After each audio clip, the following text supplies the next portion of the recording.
Casey, why do you think it works so well? I don't know, but something about pirates is just perfect. It's dare I say, a perfect movie. Perfect movie? What do you mean by such a phrase? Well, Carlin, you and I have a metric of perfect movies. Yes. It's not that the movie has no flaws whatsoever. Right. It's actually that as a self-contained unit, it's perfectly watchable. Yeah. It's got the right blend of humor, action, character development, plot, surprises. What would a perfect movie be, just so our listeners have an example? My go-to example is How to Train Your Dragon. Yeah. Because it hits you in the feels, but it's also hilarious and heartwarming and awesome all at the same time and beautiful to watch. It's just got all the factors. It's a complete movie. And it might not be your favorite movie of all time, but it can still be perfect. Yes. What's another example? I think of The Princess Bride. Oh. To be honest, to me, a lot of it has to do with pacing. Yep. I think it's pacing. There's not a part in a perfect movie where there are slower parts and faster parts, but there's not a part where you're like, wow, they should have cut this out. Yes. And there's not a part where you're like, that makes no sense. And there's not really a part where you're like, hang on, massive plot hole. Right. A perfect movie sells it. Like, you're actually in the movie the whole time. There's never, you're like, hey, that's Michael Keaton. You know, you're just like, no, okay, I'm in this movie. I am buying the movie. It's like Socrates' 3 unities of time, space, and whatever I learned in my ancient theater days. Dang. But that was deep. Yeah, that's as deep as it goes. Yeah. But anyway, so Pirates of the Caribbean, truly a treasure. I think... wait, you could say we hooked onto a great film. Oh, you gotta ship out with these puns. Okay, moving on. I don't want to just parrot what you're saying, but I really love it.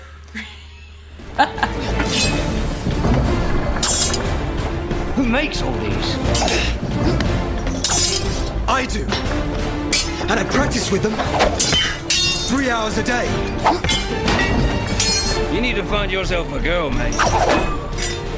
Captain Barbosa, I am here to negotiate the cessation of hostilities against Port Royal. There were a lot of long words in there, miss. We're naught but humble pirates. What is it that you want? I want you to leave and never come back. I'm disinclined to acquiesce to your request. Means no. When you marooned me on that godforsaken spit of land, you forgot one very important thing, mate.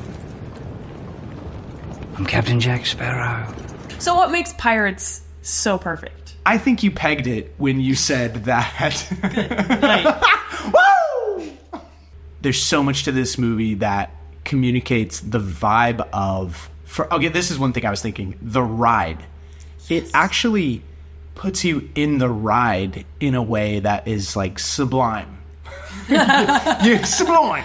You wouldn't think a movie based on a animatronics ride, a however 60-year-old ride, would actually work, but it totally does, because I don't know if this is how their creative process went, but they kind of like got into the psyche of the ride.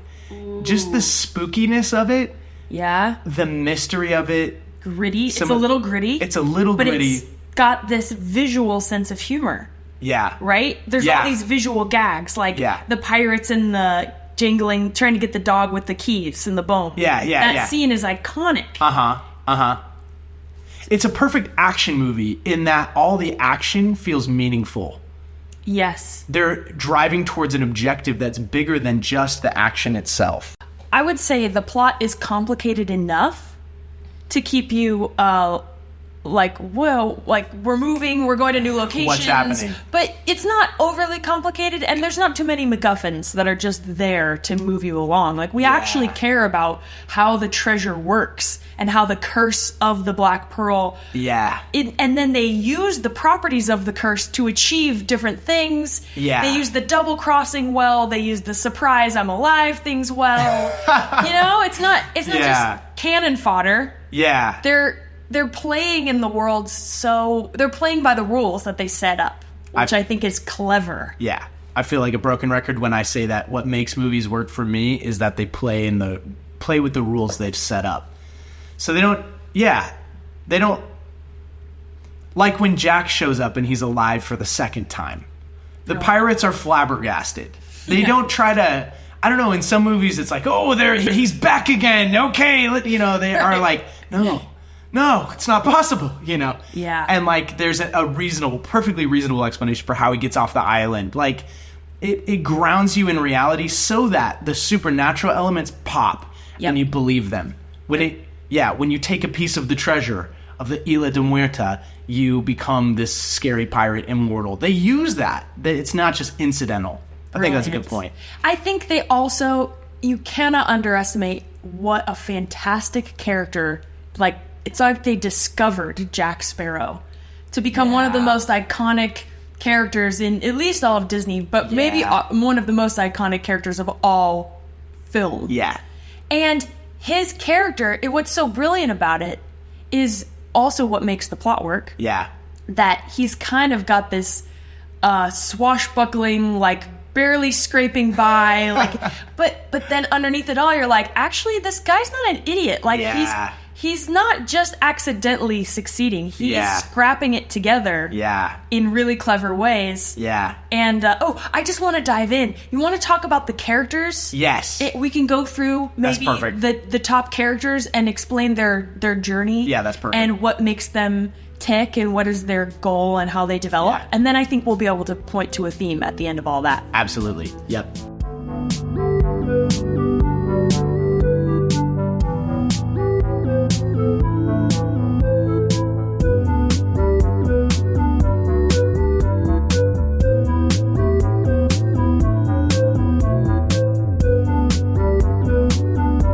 So let's start with Jack. Yeah. What's Jack's motivation? The on-screen synergy between Johnny Depp and Orlando Bloom just crackles. It's perfect. Like, they play off each other so well, and it's because they're so different. Orlando Bloom plays the perfect, like, white knight character, like, honest, innocent, and he plays well off of Jack Sparrow's cunning, roguish charm. But also not an idiot. Will is also not an idiot. No one's an idiot. Is an idiot. No one's an idiot. Even, I'm just throwing this in here. Yeah. Even Commodore Norrington. Yes. In the future films, which we'll ignore for now, people become idiots more and more. But Norrington in the first one, it struck me actually, they have some laughs at the British and their silly wigs falling off. Yeah. That's a visual gag. You get a lot of that. They pull the governor's wig off. When they pull the rope around the pillar, those two soldiers, their hats and their silly wigs fall off. Yeah. The British, they're so silly. This one's silly. But Norrington's not an idiot. Right. He's actually doing his very best, and he's a very good... There's a reason he's the Commodore. He's clearly earned that post. We feel that. From the minute he's like... This was the moment that Commodore Norrington sold me on, like, okay, he's good. He's like, I believe thanks are in order. And he, like, pulls his shirt up, and he's like, had a brush with the East India Trading Company, did we, pirate? You're like, oh, actually, that's kind of slick, Norrington. Sniffs him out. So nobody's an idiot. That's important. And so the qualities that they do have, or their flaws that they do have, really bounce off each other. Yeah. This is also, by the way, what worked really well in the first Avengers movie. Ooh. Say more. The texture of Captain America being this wholesome 40s kind of good guy versus Tony Stark being this kind of savvy genius billionaire playboy. They're both really good at what they do. Yeah. So then their differences can kind of clash. Crackles. That creates so much electricity. Awesome. So with Will Turner, he's innocent and he's like a lovesick puppy dog, but he's not an idiot. He practices with his swords. He isn't actually the super capable blacksmith that creates the sword, whatever. And then you play it against... Everybody gets played against Jack Sparrow as the most colorful character you've ever encountered, and he's got layers. Yeah. Right? So let's talk about his layers. Yeah. Here's my suggestion. I actually think we should start with the other characters, because Jack Sparrow's like the key that fits in the puzzle piece. He's the catalyst. Right? Yes. So starting with Will, his journey is from lovesick puppy dog, but like kind of impotent.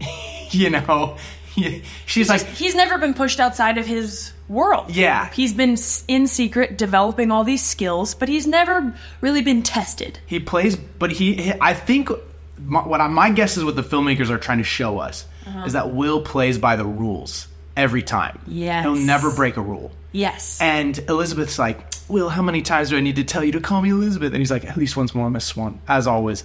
Actually, kind of respect him for that. But what they're showing is Will Culler's inside the lines. He's not going to do something so untoward. And that holds him back from the romance that clearly is like buzzing underneath the surface. Yeah. You know? Little tension there. So then with Will, you introduce this idea, what if he's not who he thinks he is? What if his dad was in fact Bootstrap Bill? Yeah. And before that, you introduce, what if the girl that he has a huge crush on gets kidnapped by a pirate? What's Will going to do then? How far are you willing to go? How far is he willing to go? And he shows how far he's willing to go when he duels Jack Sparrow. And there's like respect. Like respect earned, respect given. Will rises to the challenge then. But then you're right. When the real big baddies come, the really bad pirates, because there's medium pirates like Jack Sparrow and Gibbs, who are pirates, but they're just kind of fun-loving rogues. Right. And then there's the real baddies, who are like Barbossa and his crew. They're cursed. Yeah. And they're coming. You gotta watch out for them. This terrifying force. I remember the first time I saw this as a kid just being so creeped out. It is terrifying. The pirates are coming and you cannot stop them. When the first guy leans in and he's like, "You know nothing of hell." You're like, "Oh, I crap my pants." They set up the mystical elements, you know, of the curse. They set it up so well. It's like they just tease it out at first. You don't see the full-bodied skeleton pirates until the wild scene on the ship. Yeah. Where they're, dare I say, throwing her up and down in like a napkin, like a picnic blanket move, you know? Woohoo! If this movie has a flaw, it's that. Or when the guy swings in the rope and he's like, "Ugh!" You know, and she's like, "Ah!" Could be a little over the top. But you didn't hear me say that. So Will, he duels Jack Sparrow, then he's willing to spring a pirate from jail, commandeer a ship. Yes. And go after it. Yep. So Jack is the catalyst for Will. He's the catalyst who pokes him, spurs him, like, you're going to defend this girl. And he's saying it to him, and he's also the one Will is trying to defend Elizabeth from at first. But he's also the passage out of here into getting what he wants, the girl, right? Okay, so that's Will.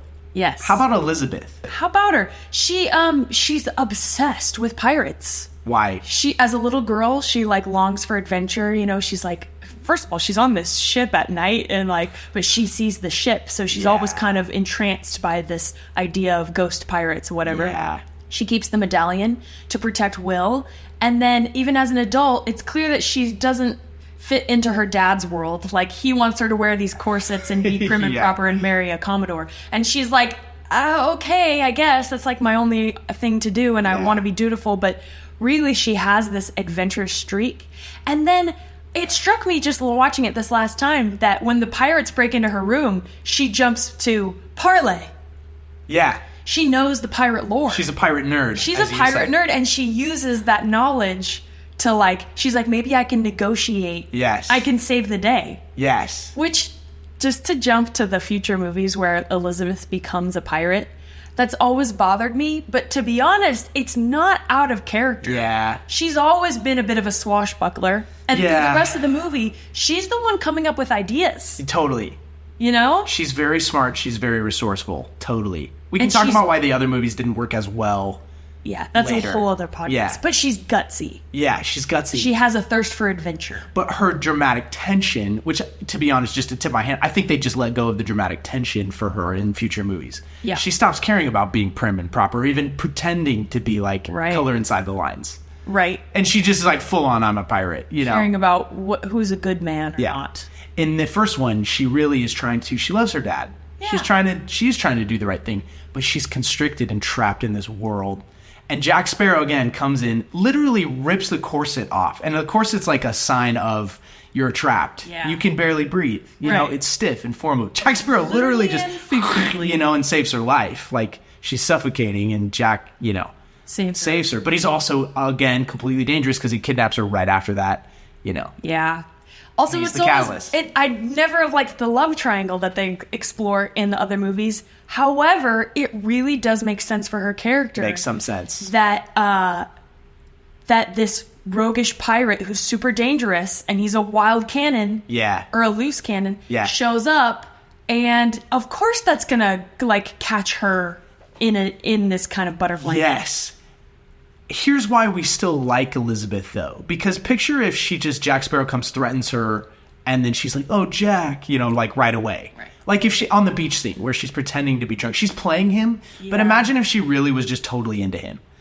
We'd be like, yeah, okay, I don't care about you anymore. Like, let the pirates take her. I really don't care. Like, you're not a hero. All respect. And in a sense, I'm not saying that's what they did in the second one, but she loses her moral compass a little bit, and it's the tension of exploring piracy and maybe being willing to color outside the lines, but still trying to do the right thing that makes this movie so good. And they're all aware that pirates are bad. Yes. And what happens is in the second and third and fourth and fifth movies, they're like, pirates are basically good. They're just, it's another word for an honest swashbuckling sailor.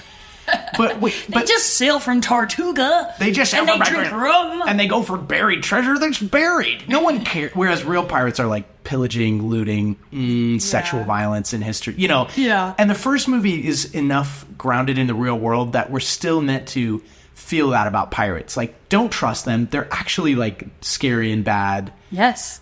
But on occasion, maybe there's one or two who are okay. And actually, you're a good man and a pirate. That's the tension. That's where they bring it. That is the tension that makes this movie work so well. And all tension, really, is like there has to be lines to color inside and out of. Yeah. Otherwise, who cares? Yeah. Who cares if there's no rules and if the rules don't really mean anything? Yeah. Then nothing is interesting. Yeah. It's the rules and breaking the rules that makes it interesting. Yeah, yeah. And that's why for Will, I find his character arc to be the most fascinating. Yeah. Because he is, in his heart, he's a good man. Yeah. But then he has to wrestle with the reality that his dad, the blood that flows in his veins, is the blood of a pirate. Yeah. He's the one that they need to break the curse, which means he has to reconcile with this half of his identity. Yeah. And how do you think he resolves it? That's an amazing question. Just walk me through his story. What happens? He threatens to shoot himself on the ship. The only leverage that would actually ever work against the Black Pearl crew, Barbossa and the gang. Mm-hmm. So he takes a bold step, announces who he is, threatens to kill himself. So bargains poorly for the lives of the crew. That's hilarious. This is Achilles' heel. Even the comedy works because it's in keeping with his character. And while Jack and Elizabeth get marooned, Will gets sent to the cave where they're going to sacrifice him for realsies. Uh-huh. Sorry, I need to go back because before then, Will actually double crosses Jack. He does. And I think that moment where he's like, he hits him with the oar and he's like, sorry, Jack, I'm not going to be your leverage. There's Will actually not being just the puppy dog. There's Will actually becoming a man and like kind of doing what he needs to do to rescue Elizabeth. He got wise. Yeah. Now, the question is, Jack Sparrow's like, don't do anything stupid, Right. Are we meant to say, is Will being stupid when he then, like I said, gets on the ship and threatens his own life? Or is he being savvy because now he's kind of embraced a little bit of his own rogue side and he knows that this is going to work? Is he being dumb or smart? And because Jack would tell him you're being stupid no matter what. Yeah. But is Jack actually secretly right? There are times where Jack is completely right, and there are times where Jack is completely just blustering because it's in his best interest. He's totally selfish. And that's we haven't gotten to Jack yet, but I think in that moment when Will has the gun to his head, Jack's freaking out because he's going to lose the leverage that he needs to get the Black Pearl. And for Jack, it's all about timing. Yeah. If you can hit the right timing, then everybody gets what they want. Yeah. More or less. Mostly him, but other people might get what they want too. Yeah. He's not mad if other people get what they want. He's not like a truly bad dude. Yeah. He'd like everyone to be happy, but when push comes to shove, his agenda is the one that matters. Yes. And so I think Will actually gets ahead of Jack and realizes what's up and pulls his ace and plays his ace. But Will's not good enough yet to like really do anything better than that. And so he fails to really bargain, and Barbossa's like, don't dare impugn my honor, boy. We agreed they'd go free, but it was you who failed to specify when and where. Yeah. Such good dialogue. So Jack Sparrow's central tension. Wait. Sorry.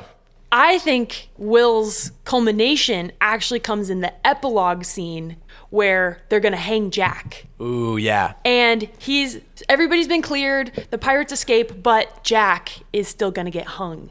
And Will, after all this adventure, has come to believe that Jack is a good man, which we'll get to that in a second. Yeah. And then he shows up and saves Jack from the hangman's noose. And he says, if the only thing I've accomplished is that the hangman will earn 2 pairs of boots, Yeah. then at least my conscience will be clear. Yeah. That's his catharsis. That's his homeostasis. Yeah. He's a good man. And then at the end, Elizabeth goes, he's a pirate. No, at the end, he goes, after all, he is a blacksmith. And she goes, no, he's a pirate. Which in Disney speak means he's a roguish, follow your own compass. The compass doesn't have to point north.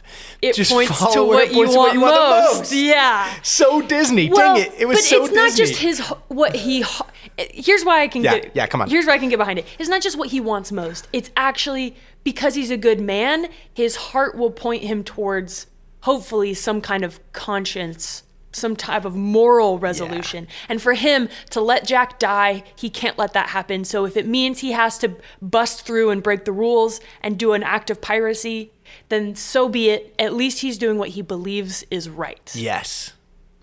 And it reconciles the two halves of him. Yeah. No, that's totally right. That's where they land the plane. Because Will is the protagonist. And Elizabeth. Will and Elizabeth are the protagonists. Jack Sparrow's the catalyst. Yes. Now, that's not to say Jack doesn't go on his own character journey. True. And I would say Jack, the central tension, tell me what you think of this. Well, there's a lesser one and a major one. The lesser one is, does he have a plan? Is this all going to work out? Or is he just a fool, like a drunken fool? And that's what makes him an interesting character. Sometimes he's getting played. Elizabeth pretends to be drunk. He totally falls for it, like an idiot. Well, not totally. He checks. You see him eye her drink to see if the rum is going down. Yeah. So he does give himself over to a drunken stupor, but he's not even when you think he's drunk, he's sober enough to know what's going on. Because, say it with me, nobody's an idiot in this movie. Yeah. It's good. It makes it interesting. And, okay, so that's a lesser tension. And it makes him entertaining as a character. Does he have a plan? Does he not? Come to find out, he totally does. The whole time. Uh-huh. But the tension for Jack would be, he actually doesn't want anyone to get hurt. Yeah. But his actions have consequences. Okay, say more. I think he finds that out when he lures Norrington and the boys, the British boys, to the cave, and they're in the boats. Jack has this plan. And he's like, if you just did what I said, it would all work out. Will wouldn't get hurt. Elizabeth wouldn't get hurt. Barbossa's going to get shot, hopefully. Yeah. But Barbossa's the only guy he really has it out for. Yeah. Even the other crew, he's like, take your leave, gray area. But the problem is he uncorks a can of worms that he can't control. And actually, when he thinks he's finally done this incredible masterclass in negotiating people into something they really don't want, like, you'll be the Commodore and I'll get the Black Pearl and you'll get the Dauntless, whatever. Right. And it works. And then he's like, okay, everyone go to the boats. And then Barbossa's like, gentlemen, take a hike, It's a twist where Jack is caught completely flat-footed. And a lot of people die because of that. He was kind of hoping that the British could win against the pirates. Yeah. At least they'd fight long enough for him to break the curse, and then the British would win. Yeah, because he had a deal with Norrington, actually, if I'll help you get the Black Pearl.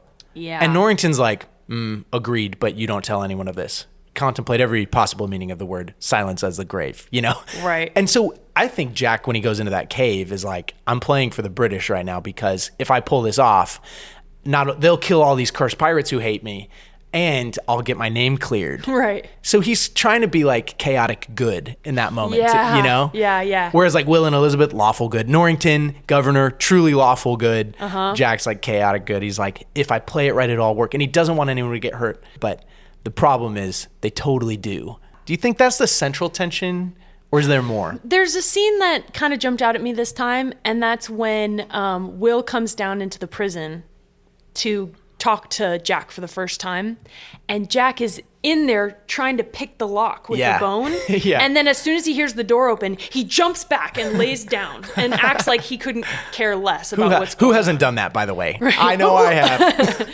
That to me gave a little insight into his character, that he's a bit like a duck, where a duck on the top of the water is like calm and floating, but if you see their feet underneath, they're going paddle, paddle, paddle, paddle, paddle, paddle. He's scrambling at all times, but he's really dedicated to coming off like he just doesn't care. He's a little bit drunk. He's like, whatever, like he's got this swagger. He's got a look that he's trying to maintain. Yeah. And in his heart, there's actually way more going on underneath the surface. Ooh, yeah. And then we get a little window in his backstory when Mr. Gibbs is kind of telling this very tall tale about how Jack survived the island.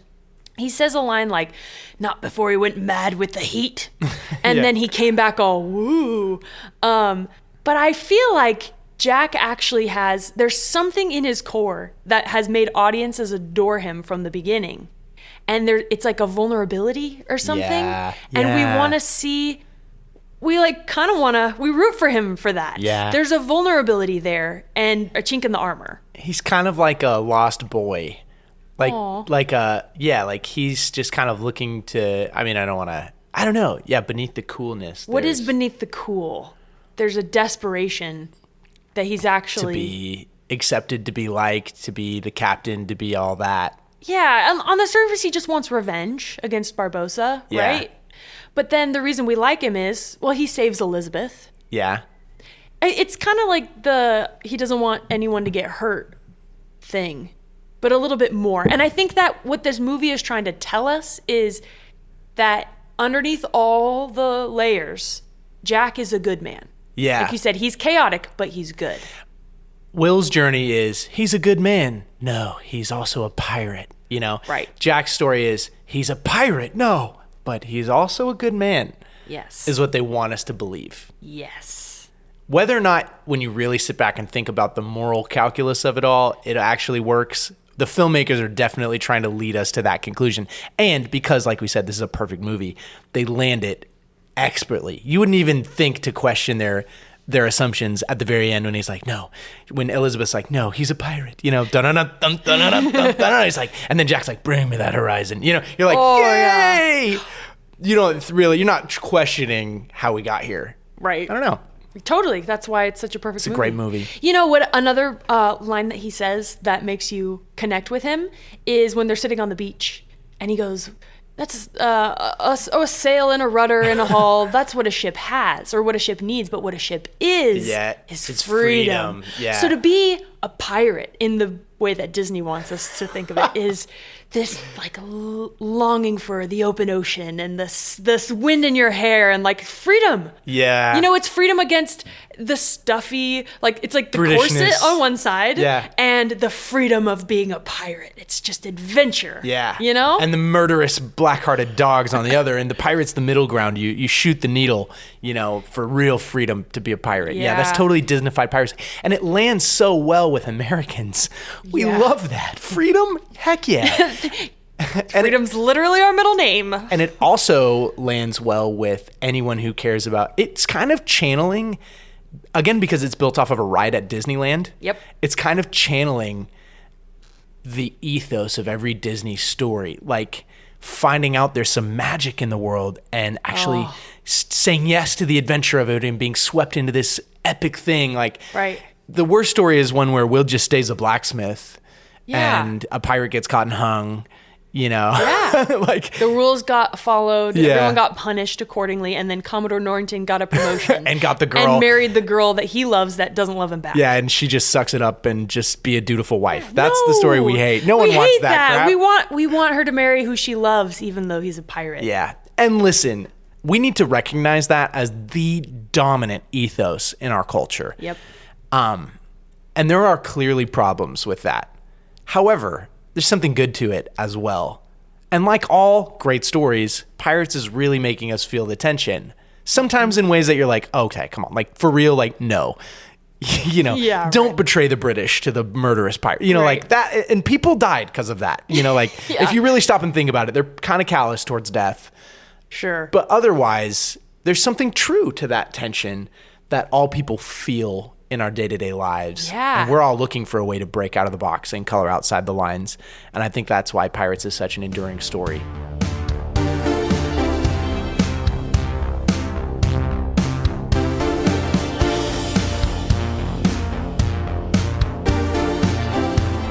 Casey, if we believe, as we do, that a Christian worldview is the true worldview, and that all truth and all goodness is found in God, then how do we reconcile that ethos, which is so palpable in this movie and a million other movies?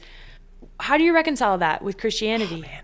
You know what I thought one of the most poignant lines on this rewatch is when Governor Swan says, "One good deed is not enough to redeem a man from a lifetime of wickedness." And Johnny Depp pipes in, he's like, "But it seems enough to condemn him." And I'm just like, indeed. I think that line captures so much of the ethos there. The world, in some ways, you could argue, is split between the straitjacket Norringtons and the roguish, the forces of evil, you know? There's legalism and there's license. There's two ditches on either side of the road to fall into. Legalism can't see the humanity in anybody. License unleashes a world, or lawlessness, you could say. Like, if there were no Norringtons, criminals would run everything. There are societies like that. It's terrible to live in one. Yeah. You don't want that. So, but in our hearts, we all wrestle with the tension because we're all on the side of evil. We're all on the side of lawlessness. We've all got that pirate brand on our wrist. And in some ways, the feeling of being discovered with no hope of redemption, because that moment, like, he's going to be hanged. Yeah. And that was true of, 17th century society. And it was also true that 99.9999% of pirates absolutely 100% deserve to be hanged. Yeah. If I could go back in time and hang every pirate, I basically would, because when you read about what they actually did. Right. Okay, but set aside history for a second. Let's go to the metaphor of this. It feels like you've crossed a bridge too far. You're branded for life. Where's the hope of redemption in that? Right. I think I really resonate with that. You don't want Jack to just be hung. Yeah. Because there's something redemptive in him. There's good and evil in him, but he chose good. And that's why he's even in this predicament now. He was there to steal a ship. Whatever. They want it to be complicated. But that tension we all feel as people. Yeah. And how do we resolve that is one of the central questions of human life. How do we get back on the good side? Right. And you're not saying the lawful side, like the Norringtons. The and rigid side. That's rigid, but they're both trenches. Because you find heroes in both camps. You find they're all conflicted. Yeah. But it's not just because you're straight-laced doesn't make you good in your particularly heart. heroic. Well, that's the nature of good and evil. Like, good is imperative, or it wouldn't be goodness. It'd be a preference. We ought to do the right thing every time. Yes. Otherwise, it's just like, do you like chocolate or strawberry ice cream? Right. So, in some sense, the reality of the moral world is that goodness is an unquestionable law that must be followed. Right. Legalism gets it wrong by emphasizing minutia over the value of people. Yes. That's where legalism is wrong. Legalism isn't a form of good that we should all rebel against. It's actually a form of evil masquerading as good. Yes. It, like Jesus says, you neglect the weightier matters of the law, like justice and mercy. Right. He's like, woe to you Pharisees, you're tithing 1/10 of your spices, but you are robbing widows of the home that they have to live in. Like, you're neglecting to see people. So legalism is bad. And He says, I desire mercy, not sacrifice. yeah. So there's a superficial conflict between lawlessness and chaos. And I think the message that Christians can get behind is that sometimes doing the right thing does not mean obeying the letter of the law. And I'll say on that, no one hits that point home better than Jesus. The woman caught in adultery, according to the Mosaic law, she's condemned. He gets down in the dirt and is like, anyone without sin cast the first stone. That's mercy, That's where mercy and justice actually meet and kiss, because Jesus can redeem people who are guilty of the law. So, but even beyond that, we have so many examples of scripture of in church we're going through Shadrach, Meshach, and Abednego, and they're hauled before this Babylonian king, Nebuchadnezzar. And he's like, bow to the statue. And they're like, oh, king, live forever. We're not going to do that because our God is able to save us. But even if he doesn't, we're just not going to bow to the gold statue. I'm so sorry. And he's like, chuck him in the fire. So scripture again and again and again, and they survive. Spoiler alert. God rescues them. Miraculously saved by an angelic figure. There's the law coming against what's right, and we're meant to pick what's right. So the superficial, the aesthetic choice between Disney pirates and stuffy redcoats is not actually that significant. It's two shades of people trying to do, and again, in a Disney-fied version, which may or may not stack up under the rigor of real life, but just going with their story. Yeah. It's two shades of people trying their best to do the right thing. Right. And they're all against the truly evil pirates. Right. Who we know are evil. No one's trying to justify that kind of piracy, you know? Right. So the double crossers. but beneath law, there's goodness. And even Jack, so this is the point I was getting at. Even Jack is trying to be good in that moment.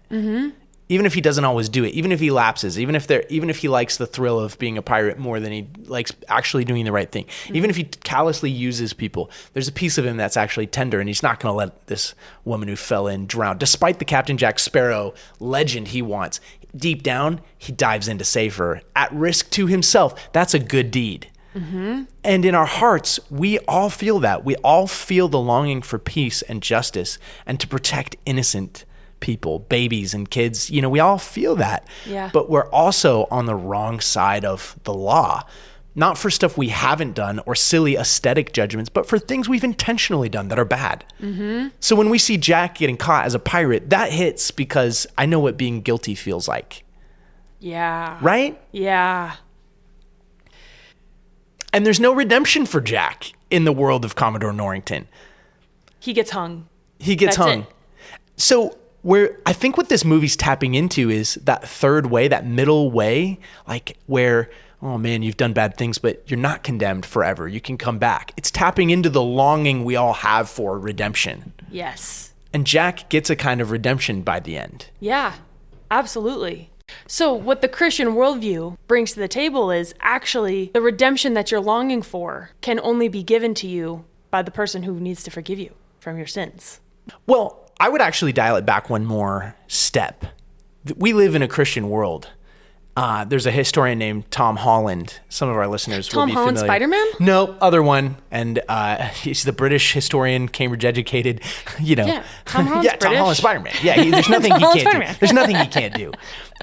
His major breakthrough book was called Dominion. And it's how Christianity actually dominates even the secularized world we live in. We think we're secular people. We're not. He's like, we're all Christians.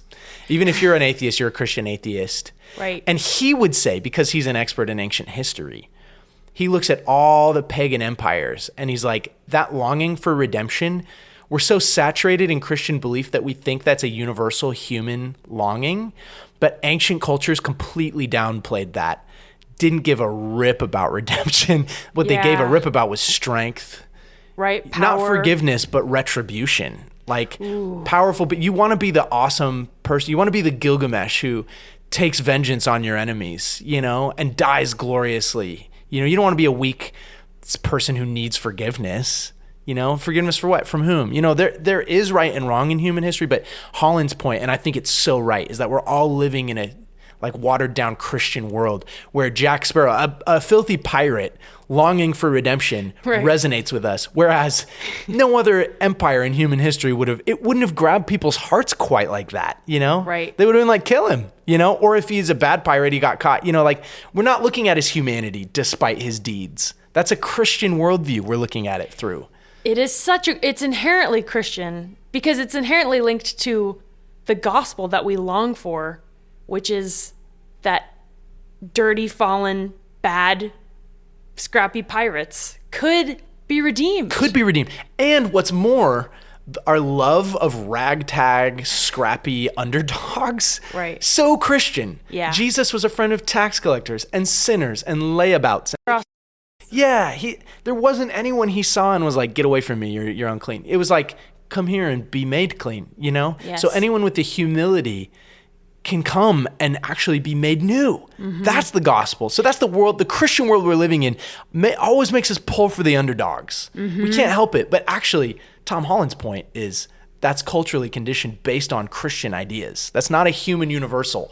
Yeah. The Aztecs would have laughed in your face. We're just swimming in it so much. Yeah. Okay, what about the theme of freedom? Because I find that so much in Christianity. yeah. When you've been redeemed, once you have been saved by the Lord, then you are given so much freedom to explore and enjoy and build and cook and invent. And it's like, that was the thing God created us for anyways in the beginning. Like the creation mandate given to Adam and Eve was subdue and multiply the earth. Go out, build things, build cities. Sail the ocean. Yeah. You know, go do it. Yeah. And there's like, all the world is yours if you're in Christ. Yeah. And so that freedom is also validated in Christianity. Yeah. Again, there's two ditches on either side of the road. And it's not like they're equal. They're different because the legalism is striving for good, but fails because it becomes too rigid. But I was really struck by the other side of the ditch, the evil lawlessness of Barbosa. Some of those lines are like ringing dialogue where he's like, compelled by greed we were, but now we are consumed by it. You're like, oh, dang, like that hits. Yeah. Then they got this cursed treasure. It's very Edenic. Like, don't touch the cursed thing. Like it'll rot you. Like your greed will be your undoing and you'll become the living embodiment of death. You'll lose your ability to satisfy any of your natural human desires. Food loses its taste. Yeah. Like anything the things that are good and enjoyable in this world, when you are given over to your greed, they stop being able to satisfy the way they're meant to. If that's not a picture of sin, I don't know what is. Yeah. G.K. Chesterton writes, it's not when a society gets weary of suffering that despair sets in. It's when a society gets weary of joy, when its blessings refuse to bless. Ooh. And we've all binged stuff, you know, like I'm an adult, let me eat ice cream for breakfast, you know? And you're like, yum, yum, yum, yum, yum, yum, yum, you know, and then you realize I made a mistake. Wait, you didn't do that? You never did that? No, but I've definitely, if Netflix has ever said, are you still watching? You know what we're talking about. Yes. You've just numbed out. And then whatever show you thought was fun and interesting just loses You're all like, enjoyment. I should take a shower. Yeah. And like, so Pirates, again, is deeply Christian in that it's showing where unrestricted greed will take you. It's like a spiritual allegory. It's a parable. Yeah. Take the cursed Aztec gold because you just couldn't stop yourself. Like, and the way Barbosa unpacks like what it is like to be a pirate who took the cursed gold is still haunting. I think that's half of the reason I was haunted as a child, you know, watching this 6th grade, saw it in theaters. Oh, yeah. You know, and just like, oh my gosh, that's terrifying. But that hits home, right? But Christian freedom is all about bringing life and blessing life. And God only creates rules and lines for us to color inside of because it's death for us to color outside of them. Mm-hmm. Even the Garden of Eden, like in a fallen world, we have way more rules than we originally needed. Like now we have to regulate everything or people will commit tax fraud. Or you'll get bacteria in your meat because your restaurant doesn't have cleanliness standards. We need too many rules now. We live in a world where legalism is a unfortunate necessity sometimes. But back in the garden, there was only one rule. Yeah. And I was just talking about this with my small group. Again, we're doing a book study on Chesterton. We talked about like what was the initial choice that God gave humanity?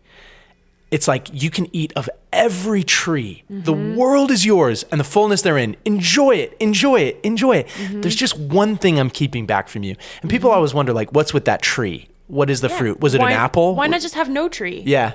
But the way I've heard it described by commentators is that tree is like the existence of the tree, what it is doesn't matter. It's just the existence of a decision to trust God or not. Mm-hmm. It's like he didn't withhold anything that was actually good from them.